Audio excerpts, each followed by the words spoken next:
हाँ तो स्टूडेंट्स, ये हमारा इलेक्ट्रोस्टैटिक्स यूनिट का 4th लेक्चर है। 3rd लेक्चर में हम कुछ इम्पॉर्टेंट शॉर्टकट फार्मूला डिस्कस कर रहे थे भाई, तो उसी में आगे कंटिन्यू करते हैं। तो यहाँ पे देखो, हमें डायग्राम में दिखाई दे रहा है हमारे पास दो चार्जेस हैं इक्वल हमारे नेचर के। ये भी पॉजिटिव चार्ज है और दूसरा चार्ज भी हमारा क्या है, पॉजिटिव है। ये भी प्लस है, ये प्लस है। एक चार्ज क्यू है, दूसरा एन क्यू है, यानी कि सेकंड चार्ज फर्स्ट चार्ज का कितना है, एन टाइम्स है इन मैग्नीट्यूड। हमें ये पता करना है अगर ये दोनों चार्जेस इक्वल नेचर के हैं। इक्वल नेचर का मतलब ये भी पॉजिटिव होना चाहिए, या दोनों के दोनों कैसे होने चाहिए, नेगेटिव होने चाहिए। तो इन दोनों चार्जेस के बीच में इन दोनों चार्ज को ज्वाइन करने वाली लाइन पर कहाँ नेट इलेक्ट्रिक फील्ड ज़ीरो होगा। तो सपोज़ हमने कहा कि ए चार्ज से एक्स डिस्टेंस पर हमारा नेट इलेक्ट्रिक फील्ड ज़ीरो होगा पी पॉइंट पर।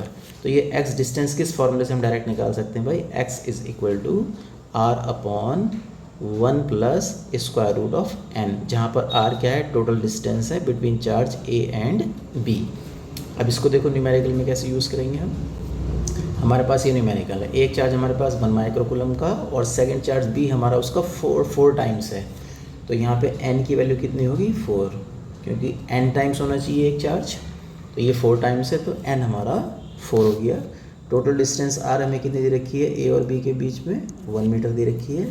सपोज x डिस्टेंस पर a से हमारा नेट इलेक्ट्रिक फील्ड कितना होगा, 0 होगा। ये डिस्टेंस कितनी दे रखी है आपको, x दे रखी है। तो x का फॉर्मूला भी हमने पीछे देखा कितना कितना होता है, ये x is equal to r upon और 1 plus square root of n. R की वैल्यू डायरेक्ट 1 मीटर गिवन है, 1 प्लस एन कितना दे रखा है, हमें 4 दे रखा है। तो स्क्वायर रूट ऑफ 4 लेंगे तो ये कितना आएगा, 2 आ जाएगा। तो 1 प्लस 2 यानी कि 1 अपॉन 1/3 यूनिट क्या आएगी, मीटर डिस्टेंस।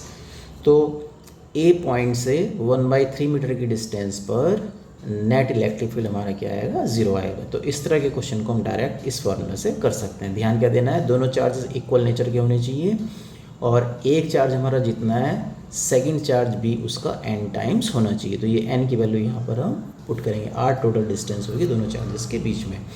सेकंड केस देख रहे हैं हम, इस बार हमारा a पॉइंट पर चार्ज q है, b पॉइंट पर चार्ज इसका n टाइम्स तो है, लेकिन इस बार नेचर उसकी चेंज होगी। इस बार चार्ज कैसा हो, नेगेटिव। तो एक चार्ज पॉजिटिव होगा और एक चार्ज कैसा होगा, इस बार नेगेटिव होगा। तो इस बार जो हमारा नेट इलेक्ट्रिक फील्ड है वो a और b के बीच में कहीं 0 नहीं आएगा भाई। उसका रीज़न क्या है, तो यहाँ पर समझेंगे। सपोज हमारे पास a पॉइंट है, ये पॉइंट हमारे पास b है और ये डिस्टेंस हमारे पास कितनी है, स्मॉल r डिस्टेंस है।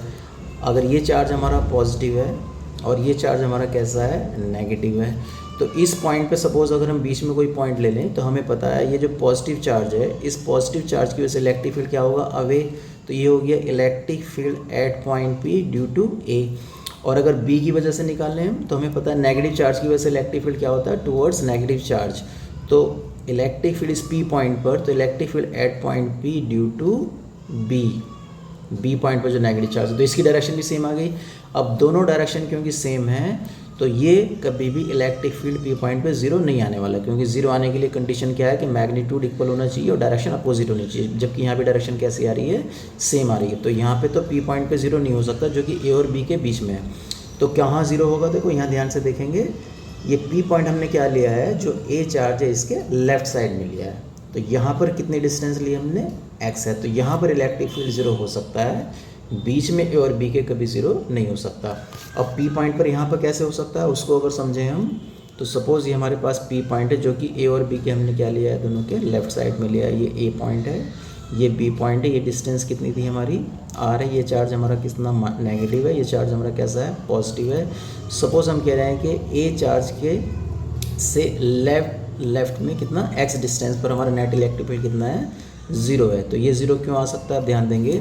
अगर पी पॉइंट पर मैं इलेक्ट्रिक फील्ड देखता हूँ पॉजिटिव चार्ज की वजह से, तो पॉजिटिव चार्ज की वजह से क्या होगा, इलेक्ट्रिक फील्ड अवे। तो ये हो जाएगी direction, electric field at point P due to charge A. और अगर मुझे देखना है ड्यू टू नेगेटिव चार्ज, तो नेगेटिव चार्ज कौन सा है, बी पॉइंट पर। तो due to negative charge electric field की डायरेक्शन क्या होती है, टुवर्ड्स नेगेटिव चार्ज। तो ये इधर जाएगा भाई, electric field at point P due to charge B. अब ये दोनों अपोजिट डायरेक्शन में है, तो अगर इस पॉइंट पर इनका मैग्नीट्यूड इक्वल हुआ तो एक दूसरे को क्या करेंगे, कैंसिल आउट करेंगे और नेट इलेक्ट्रिक फील्ड कितना आ जाएगा, यहाँ पर 0 आ जाएगा। तो अगर एक नेगेटिव चार्ज है और एक पॉजिटिव चार्ज है, जैसे यहाँ पे दे रखा है आपको, तो फिर लेफ्ट साइड में एक पॉइंट लेंगे P उस, और डिस्टेंस कितनी x। तो ये x किस फॉर्मूले से पता कर सकते हैं, इस फॉर्मूले से पता कर सकते हैं भाई। इस बार कितना होगा, x = r/√(n-1)। तो हमारा इलेक्ट्रिक फील्ड कितना आएगा, नेट 0 आ सकता है। तो एक न्यूमेरिकल इस पर भी देखते हैं, जबकि एक चार्ज हमारा पॉजिटिव होगा और एक नेगेटिव होगा। तो देखो यहाँ पर A पॉइंट पे चार्ज हमारा 1 माइक्रोकूलम है, B पॉइंट पर चार्ज कितना -4 माइक्रोकूलम, एक पॉजिटिव एक नेगेटिव है। और B चार्ज A का कितना है, n टाइम्स है, 4 टाइम्स है। तो n की वैल्यू यहाँ पर कितनी दिखाई दे रही है आपको, 4, जबकि r कितनी दिखाई दे रही है आपको, 1 मीटर। तो फॉर्मूला क्या है हमारे पास इस x का, x = r/ और (n-1)। वैल्यू सब्सटीट्यूट करेंगे, ये हमारे पास 1 है, ये फिर हमारे पास कितना है, 4 है, -1, तो 1/(4) कितना हो जाएगा, 2, -1 तो कितना आ जाएगा ये 1/1 यानी कि 1 मीटर। तो A चार्ज से कितना, 1 मीटर की डिस्टेंस पर लेफ्ट साइड में नेट इलेक्ट्रिक फील्ड कितना आएगा हमारा, 0 आ सकता है भाई। तो इस तरह से हम क्वेश्चन सॉल्व करते हैं। नेक्स्ट कॉन्सेप्ट देखेंगे भाई हम। इस कॉन्सेप्ट में इसमें कहा कि अगर आपके पास कोई रेगुलर पॉलीगन हो of sides n, regular polygon का मतलब जिसकी सभी साइड्स कैसी होंगी, इक्वल होगी। जैसे अगर हमारे पास ट्राइंगल है तो इक्विलेटरल ट्राइंगल होना चाहिए, सभी साइड उसकी इक्वल हों। इस तरह हमारे पास ये क्वाड्रिलेटरल है तो ये स्क्वायर होना चाहिए जिसकी सभी साइड इक्वल हों। इसी तरह से ये रेगुलर पेंटागन है हमारे पास, इसी तरह से रेगुलर ये हेक्सागन है भाई। तो सभी साइड कैसी होंगी, ये इक्वल होंगी हमारी। तो अगर कोई रेगुलर पॉलीगन लेते हैं आप और हर एक वर्टेक्स पर इक्वल मैग्नीट्यूड का चार्ज रख देते हैं, तो फिर उस रेगुलर पॉलीगन के सेंटर पर नेट इलेक्ट्रिक फील्ड ऑलवेज कितना होगा, 0 होगा। जैसे यहाँ पे हम देख रहे हैं भाई, यहाँ पे हमारे पास फर्स्ट केस में क्या है, एक इक्विलेटरल ट्राइंगल है। तो इक्विलेटरल ट्राइंगल के हर एक वर्टेक्स पे आपने चार्ज इक्वल रखा है कितना, Q। तो सेंटर पर नेट इलेक्ट्रिक फील्ड कितना आएगा, 0 आएगा।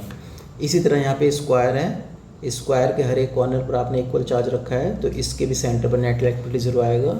ये रेगुलर पेंटागन है, इसके भी हर एक वर्टेक्स पर आपने कितना चार्ज रखा हुआ है भाई, इक्वल चार्ज रखा है Q, तो इसके भी सेंटर पर। तो कोई भी रेगुलर पॉलीगन हो, इसी तरह से यहाँ पर हर एक कॉर्नर पर इस रेगुलर हेक्सागन के हर एक कॉर्नर पर इक्वल चार्ज -Q रखा है भाई। तो चार्ज माइनस या प्लस है, इक्वल होना चाहिए बस। तो यहाँ पर भी नेट इलेक्ट्रिक फील्ड कितना आना है, सेंटर पर 0 आना है। ये हम डायरेक्ट ध्यान रखेंगे भाई, क्वेश्चन सॉल्व करते हुए इस कॉन्सेप्ट को ध्यान में रखा जाएगा। तो जैसे ये क्वेश्चन है भाई हमारे पास, ये एक रेगुलर पॉलीगन है 3 साइड्स का, जिसको इक्विलेटरल ट्रायंगल बोलते हैं। तो यहाँ पे भी हर एक वर्टेक्स पे इक्वल चार्ज रखा 1 माइक्रोकूलम का। तो यहाँ पर भी सेंटर पे इलेक्ट्रिक फील्ड कितना हो जाएगा, 0 आएगा। इसी तरह ये 4 साइड का रेगुलर पॉलीगन है, हर एक वर्टेक्स पे इक्वल चार्ज रखा हुआ है 3 माइक्रोकूलम का। तो यहाँ भी हमारा इलेक्ट्रिक फील्ड 0 आएगा। और ये ध्यान रखें कि चार्ज इक्वल होना चाहिए, यानी मैग्नीट्यूड भी सेम होगा, चार्ज भी सेम होगा। ऐसा ना हो कि कोई चार्ज पॉजिटिव कोई चार्ज नेगेटिव, या तो सभी चार्ज पॉजिटिव होंगे या सभी चार्ज फिर नेगेटिव होंगे। जैसे यहाँ रेगुलर पेंटागन है ये, तो यहाँ पे भी हर एक वर्टेक्स पे चार्ज कितना है, 2 माइक्रोकूलम। तो यहाँ भी सेंटर पर इलेक्ट्रिक फील्ड 0 आना है। इस तरह ये रेगुलर हेक्सागन है, हर एक वर्टेक्स पे चार्ज कितना है, -4 माइक्रोकूलम। तो यहाँ भी नेट इलेक्ट्रिक फील्ड कितना आएगा, 0 आएगा। और इसी से रिलेटेड हमारा नेक्स्ट कॉन्सेप्ट है भाई। अच्छा, ये आता कैसे है 0, इसको समझने के लिए हम एक इक्विलेटरल ट्रायंगल का ये एग्जांपल देख लेंगे भाई। तो ये सपोज ये इक्विलेटरल ट्रायंगल है जिसके हर एक वर्टेक्स पर चार्ज इक्वल रखा हुआ है कितना, Q। और साइड जो हमारी कितनी इक्विलेटरल ट्रायंगल की हमने कितनी ले रखी है, A ले रखी है। और ये सेंटर है इक्विलेटरल ट्रायंगल का, जहाँ पर हमें क्या पता करना है, इलेक्ट्रिक फील्ड पता करना है। तो इलेक्ट्रिक फील्ड 0 आएगा, तो कैसे आएगा वो हम प्रूव करना है एक तरह से। तो हमें पता है इक्विलेटरल ट्रायंगल का जो ये सेंटर होता है O, इसकी हर एक वर्टेक्स से डिस्टेंस क्या आएगी, सेम आएगी। तो ये डिस्टेंस अगर r है तो ये डिस्टेंस भी हमारी कितनी आएगी भाई, ये अगर r डिस्टेंस है तो ये डिस्टेंस भी C से भी कितनी आएगी, r, और B से भी डिस्टेंस कितनी आनी है, r। से भी डिस्टेंस सेम आती है इक्विलेटरल ट्रायंगल से। तो ये डिस्टेंस हमें पता लग गई। अब अगर हम, क्योंकि देखो डिस्टेंस भी सेम है भाई सेंटर से हर एक वर्टेक्स की, ये भी r है, A की भी डिस्टेंस r है, B की भी r है, और C की भी कितनी है, r। और हर एक चार्ज भी सेम है, A पॉइंट पे भी Q है, B पे भी Q है, C भी। जो जब तीनों वर्टेक्स पर चार्ज भी सेम है और तीनों वर्टेक्स की सेंटर से डिस्टेंस भी सेम है, तो तीनों की वजह से इलेक्ट्रिक फील्ड क्या आएगा, O पर सेम आएगा। जैसे यहाँ देखा हमने, electric field at point O due to charge A कितना है 1/4πε0 इंटू Q/r²। इसी तरह electric field at point O due to charge B, ये भी सेम आएगा क्योंकि बी पॉइंट पे भी देखो चार्ज कितना है Q है और बी पॉइंट की भी डिस्टेंस कितनी सेंटर से आ रही है। इसी तरह से electric field at point O due to charge at C, ये भी सेम आएगा। तो तीनों का मैग्नीट्यूड कैसा आया, सेम आया। दूसरा ये चार्ज देखो पॉजिटिव है, तो due to positive charge electric field क्या होती है, away from the positive charge. तो ये इलेक्ट्रिक फील्ड की डायरेक्शन आ जाएगी EOA। सिमिलरली ये बी पॉइंट है हमारा, तो बी पॉइंट पे भी चार्ज कैसा है, पॉजिटिव है, तो ये भी क्या हो जाएगा, away from the positive charge. तो ये डायरेक्शन हो जाएगी electric field at O due to charge B. इसी तरह से सी पॉइंट पर जो चार्ज ये भी पॉजिटिव है, तो इसकी वजह से भी जो इलेक्ट्रिक फील्ड आएगी along the line joining the charges and away from the charge. तो ये डायरेक्शन आएगी इसकी electric field at point O due to charge C. अब ये तीनों इलेक्ट्रिक फील्ड जो है हमारे कितने कितने एंगल पर हैं भाई, 120 डिग्री पर। तो ये 120 हुआ, ये 120 हुआ, ये 120 डिग्री हुआ भाई। अब 120 डिग्री पर हमारे तीन इलेक्ट्रिक फील्ड डायरेक्टेड जो कि इक्वल इन मैग्नीट्यूड है, यहाँ पे दिखाई दे रहा होगा आपको, ये तीनों मैग्नीट्यूड में कैसी है, सेम है। हर एक का मैग्नीट्यूड कितना है 1/4πε0 इंटू Q/r²। तो इक्वल इन मैग्नीट्यूड है, तो हम क्या लिख सकते हैं यहाँ पर, let EOA is equal to EOB is equal to EOC। इसको कितना मान लेते हैं, सपोज हम E मान लेते हैं भाई तीनों को, क्योंकि तीनों का मैग्नीट्यूड कैसा है, सेम है। अब ये तीनों की तीनों इलेक्ट्रिक फील्ड कितने एंगल पर डायरेक्टेड है, ये 120 डिग्री के एंगल पर डायरेक्टेड है। तो यहाँ पर हम इसको इस तरह से बनाते हैं भाई, एक इलेक्ट्रिक फील्ड ये है, एक इलेक्ट्रिक फील्ड है, एक इलेक्ट्रिक फील्ड ये, इसको भी हम क्या कर रहे हैं E, इसको भी हम डिनोट कर रहे हैं E से, क्योंकि तीनों का मैग्नीट्यूड सेम है, इसको भी डिनोट कर रहे हैं E से। और किन्हीं भी दो के बीच का एंगल कितना है 120 डिग्री, यहाँ पर भी एंगल कितना है 120 डिग्री, और यहाँ पर भी एंगल कितना है 120 डिग्री। अब इन तीनों इलेक्ट्रिक फील्ड का हमें इस पॉइंट O पर क्या निकालना है, रिजल्टेंट निकालना है। तो रिजल्टेंट निकालने के लिए हम क्या करेंगे, पहले इसका और इसका रिजल्टेंट निकाल लेते हैं। और हमें पता है कि अगर दो वेक्टर इक्वल मैग्नीट्यूड के हैं तो उनका रिजल्टेंट उनके बीच के एंगल को क्या करता है, बाइसेक्ट करता है। तो ये हमारी जो रिजल्टेंट जाएगा ये ठीक 20 से जाएगा, बीच का अंतर ये 60 डिग्री पर जाएगा भाई। तो ये हो गया resultant of this electric field and this electric field. तो ये कितना आना है, ये हम इजीली कैलकुलेट कर सकते हैं। तो ER जो आएगा ये इन दोनों इलेक्ट्रिक फील्ड का, तो दोनों electric field A² plus B²। देखो भाई ये भी A भी कितना है हमारे पास E, और ये भी कितना है हमारे पास, ये भी E है। तो A² plus B² plus 2A into B into cos of angle theta. Theta इन दोनों के बीच का एंगल होता है, तो इसके बीच और इसके बीच एंगल कितना है भाई 120 डिग्री एंगल, ये दिखाई दे रहा होगा आपको। तो कॉस 120 डिग्री ये एंगल आ जाएगा। ये हो जाएगा हमारे पास 2E² प्लस ये भी कितना है 2, और E इंटू E कितना हो जाएगा फिर E²। कॉस 120 की वैल्यू पुट करेंगे, ये होती है हमारे पास -1/2। इस 2 से ये 2 कैंसिल हो जाएगा। अब ये माइनस इस प्लस के साथ क्या कर देगा, माइनस कर देगा। तो यहाँ हो जाएगा 2E² माइनस E², और 2E² में से E² जाएगा तो E² बचेगा, और स्क्वायर रूट के अंदर अगर स्क्वायर है तो ये कितना बचेगा, E बचेगा। तो यहाँ पर रिजल्टेंट इलेक्ट्रिक फील्ड कितनी आ गई, E। तो ये जो इलेक्ट्रिक फील्ड रिजल्टेंट है ये किसके इक्वल आ गई हमारी, ये आ जाएगी E के इक्वल। अब देखो इधर भी हमारी E है और इधर भी क्या है हमारी ये E है, और दोनों क्या है अपोजिट डायरेक्शन में, क्योंकि ये एंगल कितना आएगा हमारा, ये 120 डिग्री आएगा भाई। देखो ये हमारे पास कितना है 120 है, और ये कितना था 60, क्योंकि ये बाइसेक्ट करेगा रिजल्टेंट, क्योंकि दोनों वेक्टर का मैग्नीट्यूड कैसा था, सेम था। तो ये 180 डिग्री पे दोनों अपोजिट डायरेक्शन में होगा, और दो वेक्टर जो इक्वल इन मैग्नीट्यूड हो, ये भी E है और ये भी कितना E है। तो दो वेक्टर अगर इक्वल इन मैग्नीट्यूड हो अपोजिट डायरेक्शन में, तो उनका रिजल्ट में कितना आ जाएगा 0। तो net electric field at point O कितनी आ जाएगी भाई, ये 0 आ जाएगी। तो इस तरह से कोई भी रेगुलर पॉलीगन हो उसके सेंटर पर नेट इलेक्ट्रिक फील्ड 0 आएगी। कब, अगर हर एक वर्टेक्स पर इक्वल चार्ज आपने रखा है तो। इसके बाद अब हम दूसरा कॉन्सेप्ट देखते हैं इसी से रिलेटेड। इसमें कहा है इसने, if only one of the charges is remove then electric field at the centre will be 1/4πε0 into Q/r²। तो इस बार ये क्या कहना चाह रहा है, इस बात को ज़रा हम समझने की कोशिश करेंगे भाई। इसने कहा कि आपके पास सपोज कोई भी रेगुलर पॉलीगन हो, फॉर एग्जांपल सिंपलेस्ट केस ले रहे हैं, हमारे पास क्या है, कोई एक इक्विलेटर ट्रायंगल है और हर एक वर्टेक्स पर इक्वल चार्ज रखा हुआ है। इसे A कहा हमने, इस वर्टेक्स को B का, इसे हमने C का। यहाँ पे भी चार्ज कितना है Q, यहाँ पे चार्ज कितना है, यहाँ भी चार्ज कितना है Q।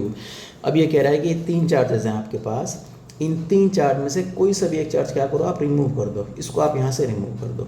तो डायग्राम हमारे पास ये, तो कह रहा अब सेंटर पर इलेक्ट्रिक फील्ड कितना होगा वो मुझे पता करना है। तो अब इलेक्ट्रिक फील्ड बताओ सेंटर पर कितना होगा, यानी कोई सा एक चार्ज आपको क्या करना है, किसी वर्टेक्स से रिमूव करना है।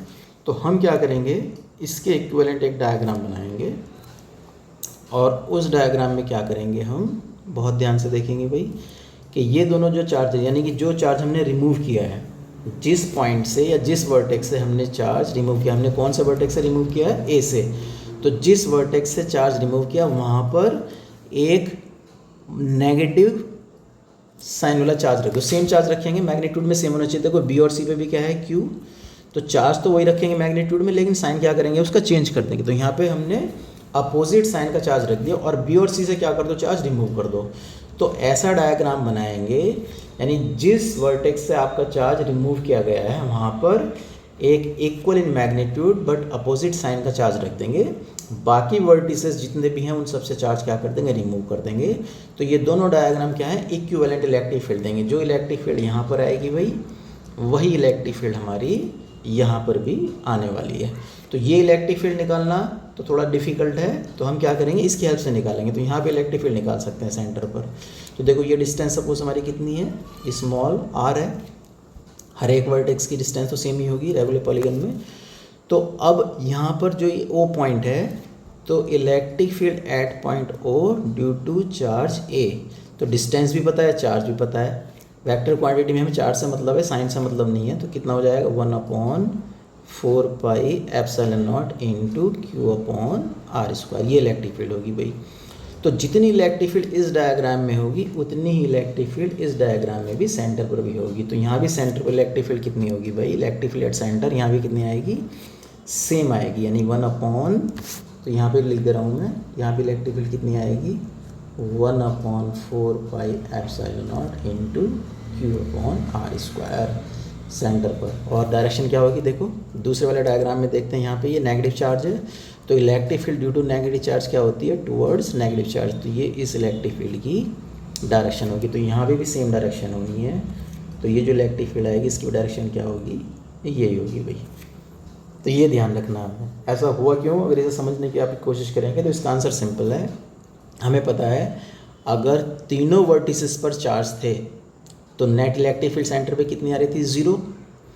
तो अगर 0 इलेक्ट्रिक फील्ड आनी है तो देखो इस केस में इलेक्ट्रिक फील्ड कितनी आ रही है हमारे पास, ये आ रही है, लेकिन इसकी डायरेक्शन कहाँ पर है, इसकी डायरेक्शन है हमारे पास O से A की तरफ। और ये वाली जो इलेक्ट्रिक फील्ड है ये कैंसिल कब होगी, अगर इतनी ही इलेक्ट्रिक फील्ड क्या हो जाए, अपोजिट डायरेक्शन में हो जाए।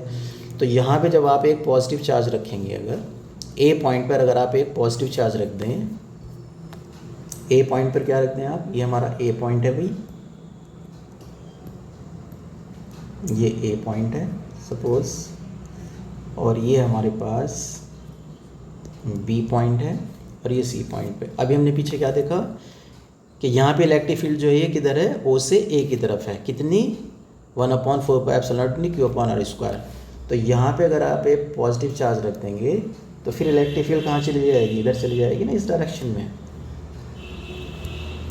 और ये कितनी होगी, 1/4 pi epsilon naught into Q upon are square. तो मैग्नीट्यूड में सेम है लेकिन डायरेक्शन क्या हो गई, अपोजिट हो गई। तो जब इलेक्ट्रिक फील्ड अपोजिट होगी तो अब सेंटर पे कितना आ जाएगा, 0 आ जाएगा ना इलेक्ट्रिक फील्ड। तो इसलिए हमने ये कॉन्सेप्ट यूज़ किया। तो ध्यान रखेंगे, अगर किसी रेगुलर पॉलीगन में किसी एक वर्टेक्स से कोई चार्ज रिमूव किया गया है तो फिर उसका इलेक्ट्रिक फील्ड जो सेंटर पर होगा वो कितना होगा।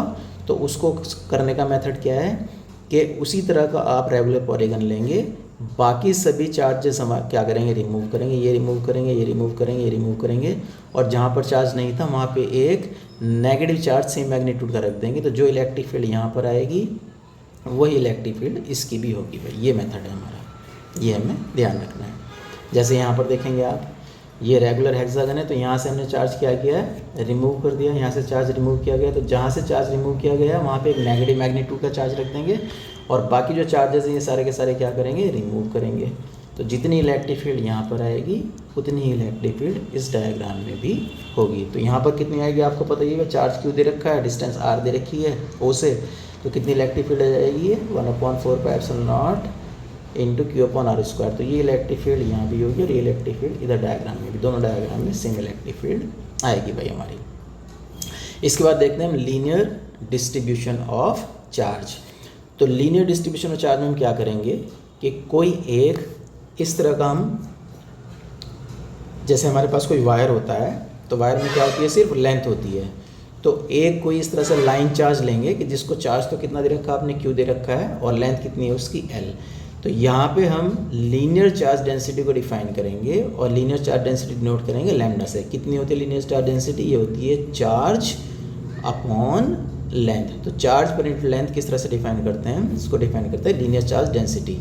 तो जो भी आपको लाइन चार्ज गिवन होगा उसके ऊपर चार्ज भी आपको गिवन होगा, उसकी लेंथ भी आपको गिवन होगी, तो उस चार्ज को उस टोटल लेंथ से डिवाइड करेंगे, वो क्या कहलाएगी, लीनियर चार्ज डेंसिटी। और हमें पता है चार्ज की यूनिट क्या होती है, कूलम, और लेंथ की क्या होती है, मीटर। तो यूनिट क्या हो जाएगी इसकी, कूलम पर मीटर। जैसे ये वाला डायग्राम आपको दे रखा है यहाँ पर, तो ये आपको हमें एक सर्किल दे रखा है भाई। तो सर्किल की लेंथ कितनी होती है भाई, सर्कमफ्रेंस हमें पता है 2πr होती है। तो ये लेंथ हो जाएगी इस बार हमारे पास 2πr, अगर रेडियस इसकी आपको कैपिटल R गिवन है। और चार्ज कितना है, Q। तो यहाँ पे जो डेंसिटी होगी surface charge, linear charge density कितनी हो जाएगी, Q अपॉन लेंथ। लेंथ कितनी है 2πr। इसी तरह ये वाला डायग्राम में यहाँ पे सपोज चार्ज कितना दे रखा है, Q, और ये लेंथ कुछ ना कुछ होगी, सपोज कितनी लेंथ दे रखी है आपको, L। तो यहाँ भी इसका लीनियर चार्ज डेंसिटी कितना हो जाएगा, Q अपॉन L हो जाएगा। तो लीनियर चार्ज डेंसिटी का मतलब अगर किसी भी लेंथ को चार्ज Q आपने दे रखा है तो लीनियर चार्ज डेंसिटी कितनी होगी, चार्ज पर यूनिट लेंथ। इसी तरह से आपको कोई एरिया दे रखा है 2 डायमेंशनल, अगर आपको शेप दे रखी है तो वहाँ पे हम क्या लेंगे, उसका सरफेस एरिया लेंगे। तो यहाँ पे हम जो डिफाइन करेंगे वो कहलाएगा हमारा सरफेस चार्ज डेंसिटी, और सरफेस चार्ज डेंसिटी को डिनोट करेंगे हम सिग्मा से। तो ये कितना हो जाएगा, चार्ज पर यूनिट एरिया।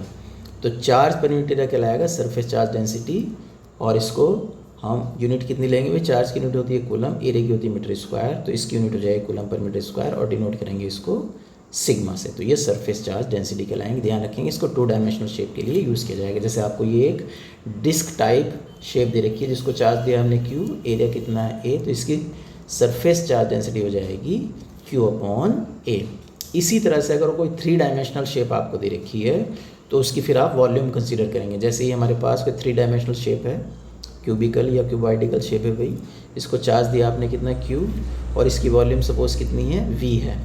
तो यहाँ पे जो हम वॉल्यूम चार्ज डेंसिटी डिफाइन करेंगे उसको रो से डिनोट करेंगे भाई। तो रो कितना हो जाएगा, चार्ज पर unit volume, Q upon V, ये कहलाएगी वॉल्यूम चार्ज डेंसिटी। और यूनिट यहाँ पे हो जाएगी कूलम पर क्यूबिक मीटर, क्योंकि चार्ज की यूनिट होती है कूलम और वॉल्यूम की होती है क्यूबिक मीटर। तो कूलम पर क्यूबिक मीटर इसकी SI यूनिट होगी। इसके बाद electric field due to continuous charge distribution. अब ये कह रहा है हमारे पास कोई सरफेस है या कोई बॉडी है, उस बॉडी के ऊपर कोई चार्ज आपने यूनिफॉर्मली डिस्ट्रीब्यूट किया है, कंटिन्यूस चार्ज उस बॉडी के ऊपर। तो हमें क्या करना है, उसका इलेक्ट्रिक फील्ड पता करना है भाई। तो इलेक्ट्रिक फील्ड पता करने के लिए मेथड क्या करेंगे, सपोज हमें ये पॉइंट P है भाई, इस पॉइंट P पर हमें इलेक्ट्रिक फील्ड पता करना है। तो हम क्या करेंगे, पहले इस पूरी बॉडी का कोई स्मॉल चार्ज एलिमेंट कंसीडर करेंगे। सपोज ये स्मॉल चार्ज एलिमेंट कितना भाई, DQ है। एक स्मॉल एलिमेंट लिया पूरी बॉडी का जिसका चार्ज कितना है, DQ, और इस स्मॉल एलिमेंट की पॉइंट P से डिस्टेंस ले लेंगे, कुछ ना कुछ स्मॉल r ले ली। तो अगर हमें चार्ज पता है और हमें डिस्टेंस पता है पॉइंट P से, तो हम क्या कर सकते हैं, इलेक्ट्रिक फील्ड इस फॉर्मूले से निकाल सकते हैं। इलेक्ट्रिक फील्ड कितनी होती है, 1/4πε0 into Q upon R square. Q कितना है यहाँ पे, DQ है, और डिस्टेंस कितनी है, R है ये। तो DQ अपॉन R स्क्वायर हो जाएगा। और वेक्टर फॉर्म में लिखेंगे तो यहाँ पे वेक्टर लगा देंगे, वहाँ पे एक यूनिट वेक्टर ले लेंगे जो कि इस इलेक्ट्रिक फील्ड की डायरेक्शन बताएगा। तो ये तो हुआ electric field due to small element. Small element का चार्ज कितना है यहाँ पे, DQ है। अगर इंटायर बॉडी का आपको इलेक्ट्रिक फील्ड पता करना है तो फिर इसे क्या करेंगे, इस एक्सप्रेशन को हम इंटीग्रेट कर देंगे। तो वही हमने कहा, तो therefore total field due to all such elements can be found by integrating the above expression. तो ये स्मॉल इलेक्ट्रिक फील्ड को हम डिनोट कर रहे थे DE से, तो इस DE को क्या करेंगे, हम इंटीग्रेट कर देंगे। DE की वैल्यू रखेंगे यहाँ पे 1/4πε0 DQ अपॉन R स्क्वायर। तो ये पूरी बॉडी का इलेक्ट्रिक फील्ड आ जाएगा भाई। तो ध्यान रखें कि जहाँ भी कंटिन्यूस चार्ज डिस्ट्रीब्यूशन होगा वहाँ पे मेथड क्या रहेगा, एक स्मॉल एलिमेंट कंसीडर करेंगे, स्मॉल एलिमेंट का चार्ज ले लेंगे DQ, उसकी वजह से इलेक्ट्रिक फील्ड निकालेंगे, फिर पूरी बॉडी के लिए क्या करेंगे, उस एक्सप्रेशन को इंटीग्रेट करेंगे। जैसे नेक्स्ट प्रॉब्लम में देखेंगे भाई, यहाँ पे कहा उसने a uniform rod of length L has charge Q। तो ये एक रॉड है भाई AB जिसकी लेंथ कितनी है L है, और चार्ज कितना दिया आपने, इसको Q चार्ज दिया है। ये अब कह रहे हैं uniformly distributed over the entire length, charge इसकी इंटायर लेंथ पर यूनिफॉर्मली डिस्ट्रीब्यूटेड है। आगे कह रहा है find the electric field at point P। तो ये पॉइंट P है भाई, इस P पॉइंट पर हमें इलेक्ट्रिक फील्ड पता करना है। ये electric field due to this rod, the linear charge density हमारी कितनी है, लैम्डा है। तो जो लीनियर चार्ज डेंसिटी लैम्डा कितनी होती है भाई, ये होती है Q/L। ये लीनियर चार्ज डेंसिटी होती है हमारे पास। अब हम क्या करेंगे, मेथड क्या है कि जब भी हमारे पास कंटिन्यूस चार्ज डिस्ट्रीब्यूशन हो तो एक स्मॉल एलिमेंट कंसीडर करेंगे। तो सपोज ये स्मॉल एलिमेंट कंसीडर किया भाई हमने, ये स्मॉल एलिमेंट है जिसका चार्ज कितना है, DQ है, और इसकी लेंथ कितनी है भाई, DX है। तो सबसे पहले क्या किया हमने, स्मॉल एलिमेंट कंसीडर किया, और ये स्मॉल एलिमेंट पॉइंट P से कितने डिस्टेंस पे है भाई, X डिस्टेंस पर, ये ध्यान रखेंगे। और रॉड का जो एंड B है ये पॉइंट P से A डिस्टेंस पर है, तो ये डिस्टेंस कितनी है हमारी, A है, ये ध्यान रखेंगे भाई। तो जो स्मॉल एलिमेंट है चार्ज DQ वाला, इसकी डिस्टेंस पॉइंट P से कितनी ली है हमने, X ली है। तो हमें देखो चार्ज भी पता है एलिमेंट के लिए, और एलिमेंट की डिस्टेंस भी पता है पॉइंट P से। तो हम due to small element electric field पता कर सकते हैं, क्योंकि एलिमेंट स्मॉल है, चार्ज स्मॉल है, तो इसकी इलेक्ट्रिक फील्ड भी क्या होगी, स्मॉल होगी। तो स्मॉल इलेक्ट्रिक फील्ड को कहाँ से डिनोट करेंगे, DE से डिनोट करेंगे। तो हम कहेंगे electric field at P due to small element of charge DQ। तो देखो भाई इलेक्ट्रिक फील्ड कितनी आएगी, DE से डिनोट करेंगे, स्मॉल इलेक्ट्रिक फील्ड है, तो 1/4πε0 इंटू चार्ज DQ, और डिस्टेंस कितनी है अपॉन X²। ध्यान रखें हमें डिस्टेंस कितनी है इस एलिमेंट की, पॉइंट P से X डिस्टेंस है, तो हमने X डिस्टेंस ली है यहाँ पे, X²। अब यहाँ पे देखेंगे भाई लैम्डा कितना हमारे पास, Q/L। तो एलिमेंट के लिए अगर देखें तो इसे कहा हमने इक्वेशन 1। तो फॉर स्मॉल एलिमेंट जो हमारे पास लीनियर चार्ज डेंसिटी होगी वो कितनी होती है, चार्ज पर यूनिट लेंथ। तो स्मॉल एलिमेंट का चार्ज देखो कितना भाई, DQ है, और लेंथ कितनी है इसकी हमारे पास, DX है। तो लैम्डा कितना हो जाएगा, DQ/dx। तो यहाँ से हम DQ पता कर सकते हैं। तो यहाँ से DQ की जो वैल्यू आएगी वो कितनी आ जाएगी, लैम्डा इंटू DX। तो ये हमारे पास आया भाई, DQ is equal to lambda into DX। अब ये वैल्यू जो है, ये वैल्यू इक्वेशन 1 में पुट कर सकते हैं हम। तो देयरफॉर जो electric field due to small element है ये कितनी आ जाएगी, 1/4πε0, और DQ की जगह लैम्डा इंटू DX, और डिनोमिनेटर में क्या था हमारे पास, ये X² था भाई। ये इतना हमारे पास आ चुका है। अब ये तो हुई स्मॉल एलिमेंट की इलेक्ट्रिक फील्ड रॉड के, हमें पूरी रॉड की इलेक्ट्रिक फील्ड पता करनी है। तो हम क्या करेंगे, विद प्रॉपर लिमिट्स इसको इंटीग्रेट करेंगे। तो therefore electric field at P due to entire length of the rod. तो इंटीग्रेट करेंगे हम, तो ये E हो जाएगी टोटल इलेक्ट्रिक फील्ड। यहाँ पे जो कांस्टेंट टर्म है उसको बाहर ले लेंगे भाई हम, और लैम्डा और x के रेस्पेक्ट में कर रहे हैं हम, तो ये x वाली टर्म यहाँ पर रहेंगी। और लिमिट देखो कहाँ से कहाँ तक लेंगे भाई, तो ध्यान से देखेंगे हमें, जो रॉड हमारी है कहाँ से कहाँ है, B से A तक। तो B से शुरू करेंगे और A तक जाना है हमें, और हमारे पास P रेफरेंस पॉइंट है, P पॉइंट से हम चल रहे हैं। तो देखो P पॉइंट से हम पहले कहाँ आएंगे, एंड B पर आएंगे। तो कितनी डिस्टेंस चली हमने, A, और जब P पॉइंट से चलकर हम A पर पहुँचेंगे तो कितनी डिस्टेंस चलेंगे हम, A+L, क्योंकि ये L है उधर A है भाई। तो टोटल डिस्टेंस कितनी हो जाएगी, P से ये A+L। तो ध्यान देंगे P से जब एंड B पर आएंगे तो A डिस्टेंस चली, तो लोअर लिमिट हो जाएगी हमारी A, और जब हम एंड A पर पहुँच जाएंगे तो कितनी डिस्टेंस चलेंगे, P से हो जाएगी L+A। ए या ए प्लस एल। तो ये हमारी लिमिट्स हो गई भाई। अब इस इंटीग्रेशन को हम सॉल्व करते हैं। हम जानते हैं भाई कि जो हमारा इंटीग्रेशन, ये लैम्डा यहाँ पे लिख लेते हैं हम, ये लैम्डा अपॉन 4 पे एप्सिलॉन नॉट हुआ। देखो हमें फॉर्मूला पता है कि 1 अपॉन एक्स स्क्वायर का अगर एक्स के रेस्पेक्ट में इंटीग्रेशन करें तो यह आता -1 अपॉन एक्स। तो यहाँ पे वही करेंगे हम, तो ये हो जाएगा हमारे पास -1 अपॉन एक्स। और लिमिट कहाँ से कहाँ तक है भाई, ए टू एल प्लस ए, ये हमारी लिमिट्स ऑफ इंटीग्रेशन है। अब ये हमारे पास माइनस साइन है तो इसको कन्वीनियंस के लिए बाहर ले लेते हैं भाई। तो ये हो जाएगा लैम्डा अपॉन 4 पर एप्सिलॉन नॉट। अब यहाँ पे लिमिट रखेंगे तो पहले अपर लिमिट रखेंगे एक्स की जगह तो एल प्लस ए आएगा, माइनस लोअर लिमिट रखेंगे एक्स की जगह तो ए आएगा। अब इस माइनस साइन से अंदर मल्टीप्लाई कर देते हैं तो lambda upon 4 pi epsilon not, ये हो जाएगा 1 अपॉन ए माइनस 1 अपॉन एल प्लस ए। माइनस से अंदर मल्टीप्लाई किया हमने तो ये माइनस माइनस प्लस हो जाएगा भाई, और ये माइनस हो जाएगा यहाँ पर। इसका एलसीएम लेके इसे सॉल्व करेंगे हम ब्रैकेट वाली टर्म को, तो ये हमारे पास आएगा L plus A minus A upon A into L plus A. ये ए प्लस का ये माइनस का, तो ये टर्म हमारा कैंसिल हो जाएगा।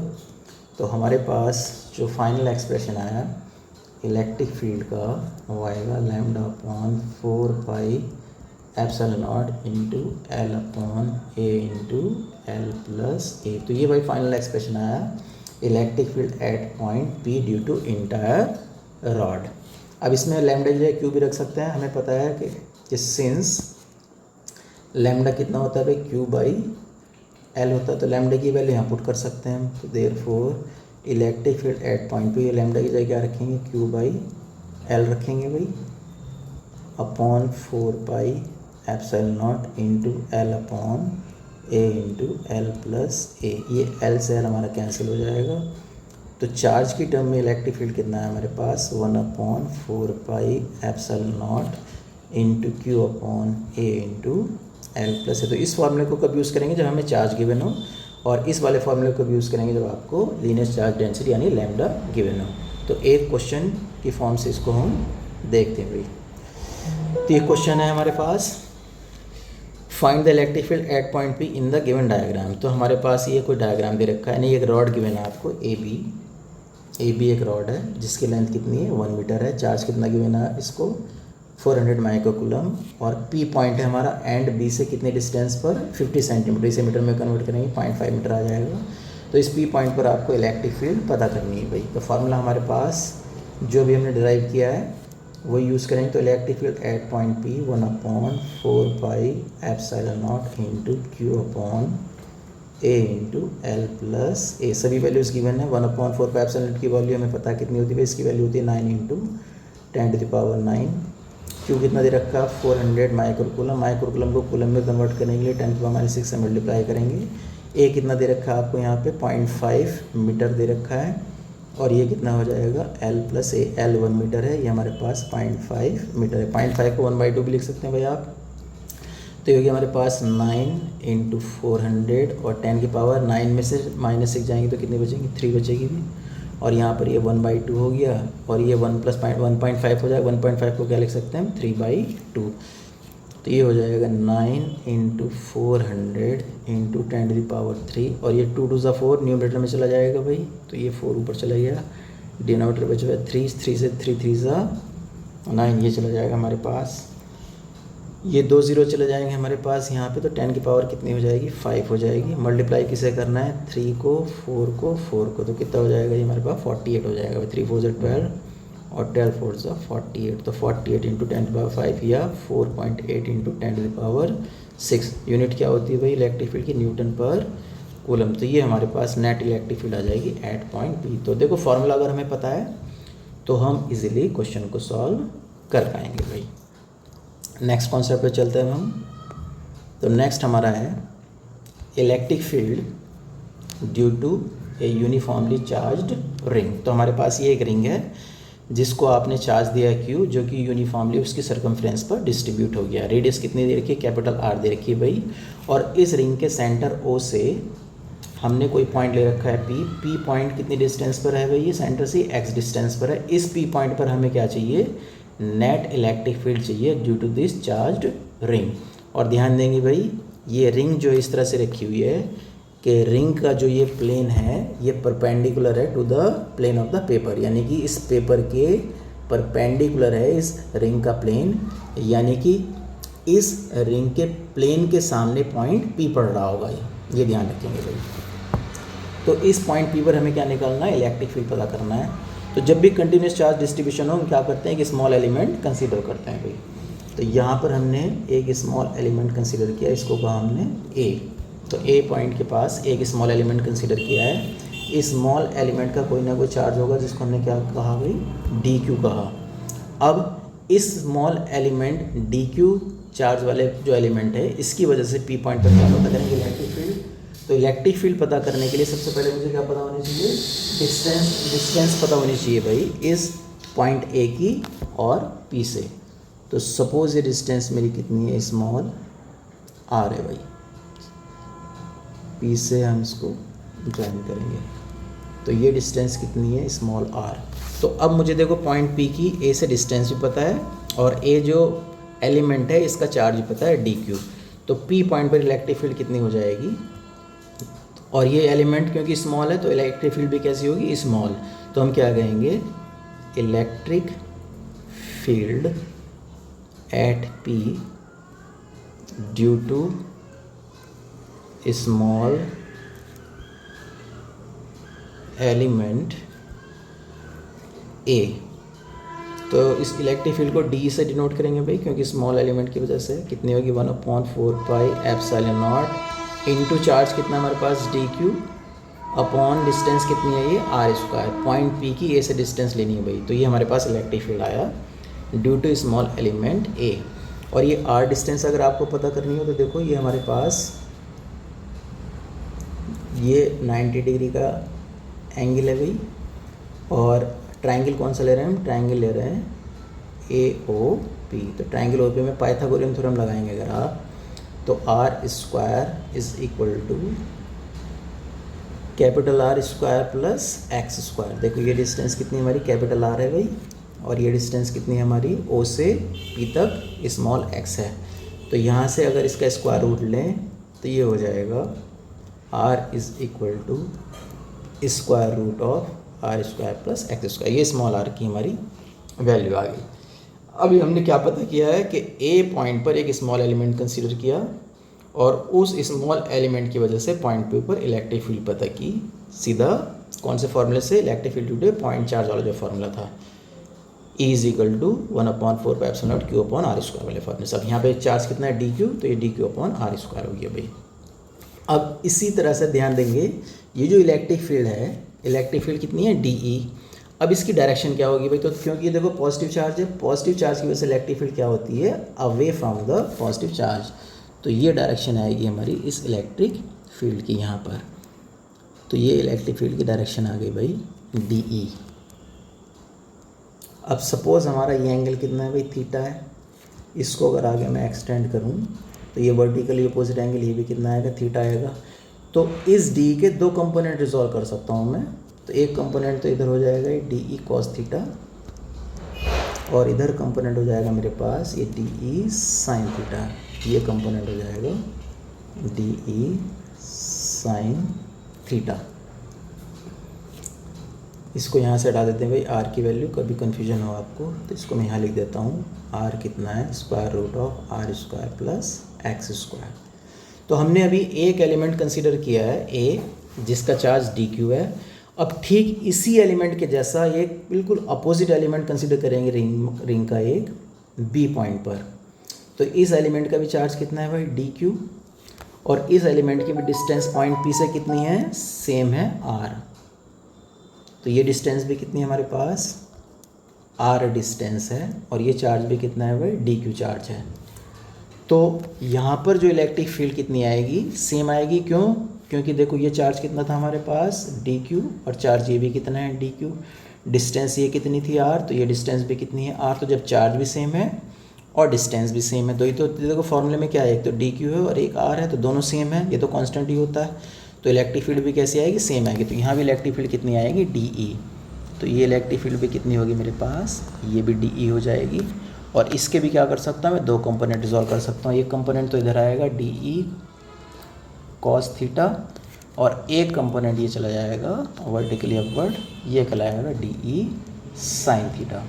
तो इस रिंग के हम जब अपोजिट एलिमेंट कंसीडर करेंगे और उनके कंपोनेंट डिसॉल्व करेंगे, तो जो ये vertical component D sine theta, ये तो कैसे हो गए हमारे, इक्वल हो गए। क्यों इक्वल हो गए? क्योंकि देखो मैग्नीट्यूड डी हमारा ऑलरेडी क्या था, इक्वल आ चुका है, और साइन थीटा यहाँ भी है, साइन थीटा वहाँ भी है, तो ये दोनों कंपोनेंट इक्वल इन मैग्नीट्यूड है, अपोजिट इन डायरेक्शन है, तो ये दोनों एलिमेंट क्या हो जाएंगे भाई, एक दूसरे को कैंसिल आउट कर देंगे। तो वर्टिकल कंपोनेंट्स क्या करेंगे रिंग के, वो तो कैंसिल आउट हो जाएंगे due to opposite direction and equal magnitude. लेकिन जो हॉरिजॉन्टल कंपोनेंट है, हॉरिजॉन्टल कंपोनेंट कौन से भाई, ये डी कॉस थीटा, ये वाले जो कंपोनेंट है, ये एक ये है डी कॉस थीटा, एक ये है। तो कोई से भी दो आप अपोजिट एलिमेंट रहेंगे रिंग के, तो उन सबके जो horizontal component D cos theta वो क्या करेंगे, ऐड अप हो जाएंगे और नेट इलेक्ट्रिक फील्ड हमें मिल जाएगी। तो हमने क्या कहा भाई कि वर्टिकल कंपोनेंट तो क्या हो जाएंगे हमारे, कैंसिल आउट हो जाएंगे। तो vertical components of any two opposite elements of the ring will cancel out.